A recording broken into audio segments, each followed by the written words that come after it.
Happy Leap Day!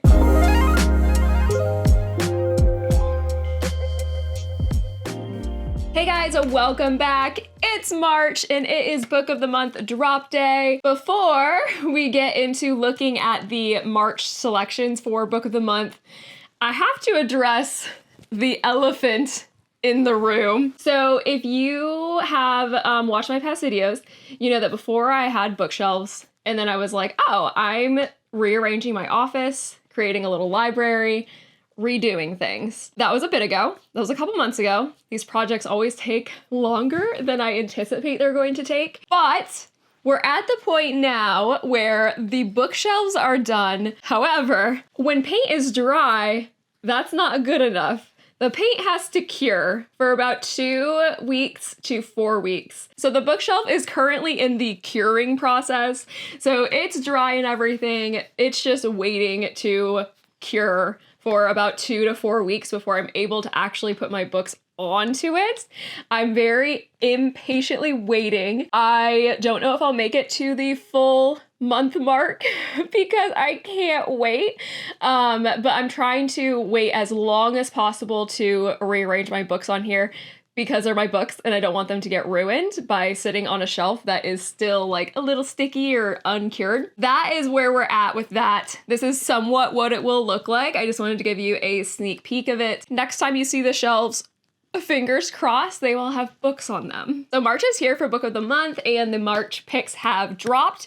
We also have the Book of the Year finalists and winner that has been posted as well. So that's pretty exciting. So let's just take a look and see what we got. So if you log into, and I think this does this on the app too, but if you are qualified to get a Book of the Year for free, you'll get this little banner that is like, hello, you have a free book right away.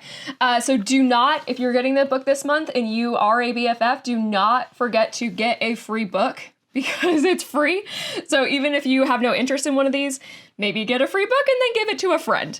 But definitely don't miss your opportunity to get your free book. So let's just quickly peek at these. So I know the winner was Yours Truly by Abby Jimenez. I was kind of surprised that that was the winner, not gonna lie.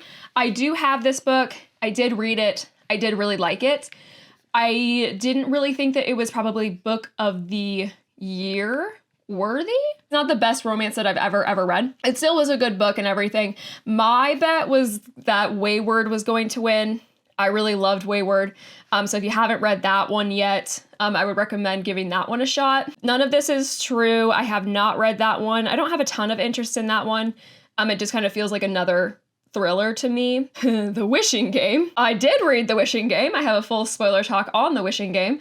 I did not like The Wishing Game. I'm glad that The Wishing Game didn't win Book of the Year because I would have been like, I would have been a little irritated. But yeah, if you're curious about that one, maybe give that one a shot. I know some people really love that one. It just wasn't for me. The one that I am going to pick is Shark Heart. I think that it sounds very interesting. It's about like this young couple, they get married, and then the guy turns into a shark. And so they have to navigate that. A lot of people were arguing that they thought that Shark Heart should have won. So I'm going to add that one to my box. Let's see what our options are for this month. So we have 6 to choose from. So the first is the thriller. She's looking out a window. Kill for me, kill for you.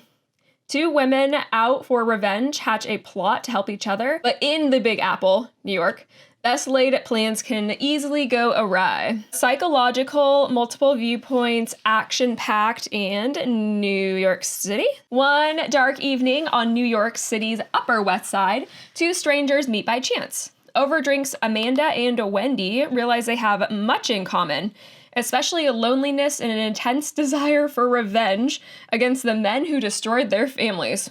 As they talk into the night, they come up with the perfect plan. You kill for me, I'll kill for you. I feel like this is just a bad, like, drunken night, and then like they should have gone the next morning and woken up and been like, Maybe let's not kill some people today, huh? In another part of the city, Ruth is home alone when the beautiful brownstone she shares with her husband, Scott, is invaded. Let me guess, Scott was one of the husbands of Amanda or Wendy. She's attacked by a man with piercing blue eyes who disappears into the night. Will she ever be able to feel safe again while the blue-eyed stranger is out there? I get mad when synopsises tell me, like, too much, but with this one, I'm like, I don't feel like you told me anything. 4.35. Oh, wow, that's actually has... Wait, what the heck is going on?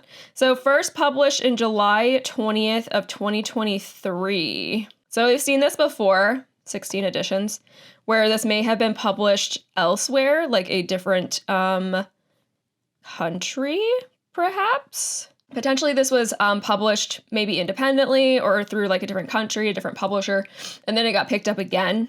And so now it's re-releasing March 19th, but it was first released in July of 2023. So I don't love that because, like, it's not new, technically. Regardless, but yeah, it's at 4.35 with like 4,000 ratings. So yeah, that's pretty good. What else do we got? Oh yes, this one. I knew that this one was going to be a pick. So fantasy. I love the cover. I think it looks so cool. So a fate inked in blood. Grab your sword and shield. This epic story of romance and bravery will have you amped for love in the battlefield. So this is like a romantasy pick. I know some people are annoyed that like, oh, like, can we have fantasy without the romance? But I'm over here like, nah, I want romance in every single book that I read. So I personally have been loving the romantasy genre. It's a romantasy, of course. Salacious, first in a series, that's always good to know, and 400 plus pages. So this one has been floating around a bit, and I've been interested in it because I believe it was Fairy Loot did it as their adult pick for their March box. So I've been seeing it like floating around because of that, and so I've been like curious about it. I don't really know exactly what it's about, but I already know I'm gonna pick it for sure. So bound in an unwanted marriage, Freya spends her days gutting fish, but dreams of becoming a warrior and putting an axe in her boorish husband's back. Freya dreams abruptly become reality when her husband betrays her to the region's Jarl, landing her in a fight to the death against his son Bjorn. To survive, Freya is forced to reveal her deepest secret. She possesses a drop of a goddess's blood, which makes her a shield maiden with magic capable of repelling any attack. And it's been foretold that such magic will unite the fractured nation of Scotland beneath the one that controls the shield maiden's fate. So Bjorn probably didn't win that fight, I'm assuming. Oh, wait. Oh! She's okay, I'm getting ahead of myself. I did not know the synopsis of this book. So, believing that he's destined to rule Scotland as king, the fanatical Jard binds Freya with a blood oath and orders Bjorn, her stepson, to protect her from the enemies. Desperate to prove her strength, Freya must train to fight and learn to control her magic, all while facing peerless tests sent by the gods. The greatest test of all, however, may be resisting her forbidden attraction to Bjorn. That's wild. Okay. If Freya succumbs to her lust for the charming and fierce warrior, she risks not only her own destiny, but the fate of all the people she has sworn to protect. Wowza. Okay. I did not know that that's what the romance was between. I mean, I'm gonna pick it, but I did not know that it was like a stepmom, stepson romance. 4.24. So, I mean, yeah, that's pretty good. 432 pages. That's not bad at all. It came out at the end of February. Yeah, so I'm picking that one for sure. I already know I am. I already decided. But let's see if there's any others that I'm interested in. Okay, so this is a repeat author. Anita de Monte Laughs Last. From campus to galleries, this engrossing tale of two female artists paints a complex portrait of power and privilege. Now, this is a repeat author because this author, was it like a couple of years ago?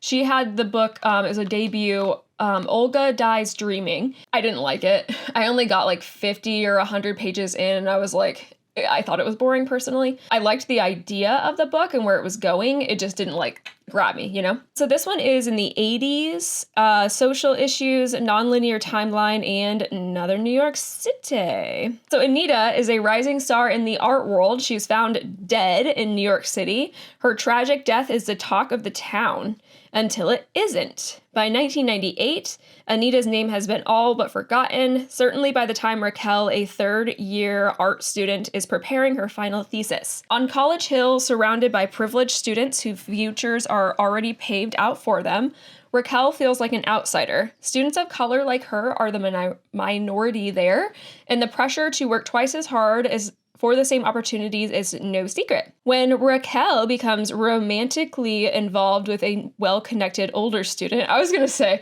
don't tell me it's a professor.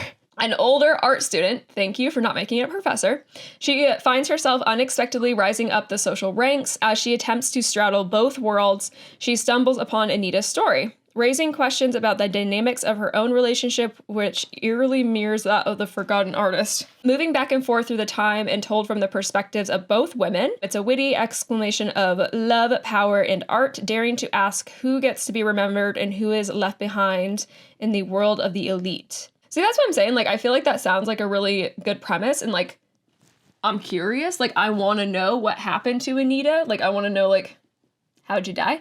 Like, I want to know about the book. And that's how I felt about Olga Dies Dreaming. I was like, I want to know what's going to happen. But I didn't love, like, maybe it was the writing style. I'm not really sure. Annie Bot. I kind of like that cover, though. A robot's girlfriend's tumultuous coming of age is a gut-wrenching examination of modern romance, agency, and humanity. Oh, it's salacious, though. Okay. Salacious, emotional, feminist, and tech world. Annie Bot was created to be the perfect girlfriend for her human owner, Doug. Designed to satisfy his emotional and physical needs, she has dinner ready for him every night, wears the perfect outfits he orders for her, and adjusts her libido to suit his moods. I feel like I'm just gonna be reading like this robot being like, I don't want to have sex with Doug, but I have to have sex with Doug. True, she's not the greatest at keeping Doug's place spotless, but she's trying to please him. She's trying hard. She's learning too. Doug says he loves that Annie's AI makes her seem more like a real woman, so Annie explores human traits such as curiosity, secrecy, and longing, but becoming more human also means less perfect. As Annie's relationship with Doug grows more intricate and difficult, she starts to wonder, does Doug really desire what he says he wants? And in an impossible paradox, what does Annie owe herself? That seems wild. I don't know why. Have you seen Ex Machina? Oh, fuck around with robots.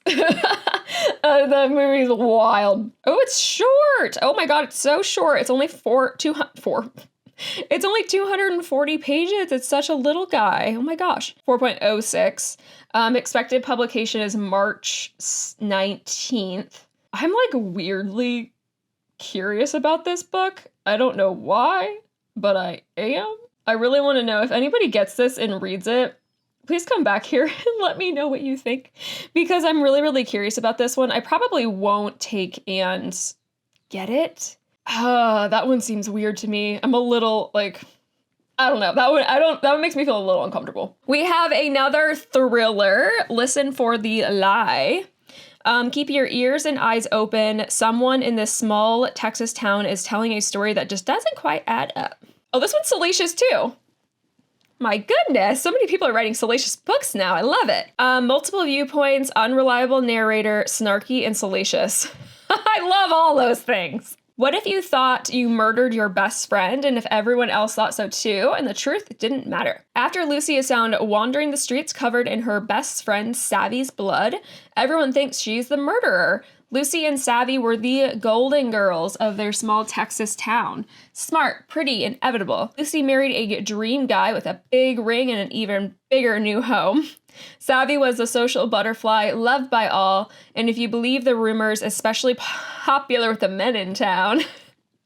It's been years since that horrible night, a night Lucy can't remember anything about, and she's since moved to LA and started a new life. Did she bring that husband with her, or did she leave the husband and go to LA by herself? But now the phenomenally huge hit true crime podcast, Listen for the Lie, I feel like this is in every like thriller now, where it's like, there's a true crime podcast, and they get involved in something in the plot in the book, and then it like comes back around. So it's two good-looking hosts, Ben, have decided to investigate Savvy's murder for the show's second season. Lucy is forced to return to the place she vowed to never set foot again and solve her friend's murder, even if she's the one that did it. March 5th. Okay, so that one comes out like soon. 4.40. Pretty good rating so far from ARC readers for sure. I'm kind of starting a thing where I'm not allowing myself to purchase new thrillers just because I don't find that I reread thrillers the way I do with like fantasy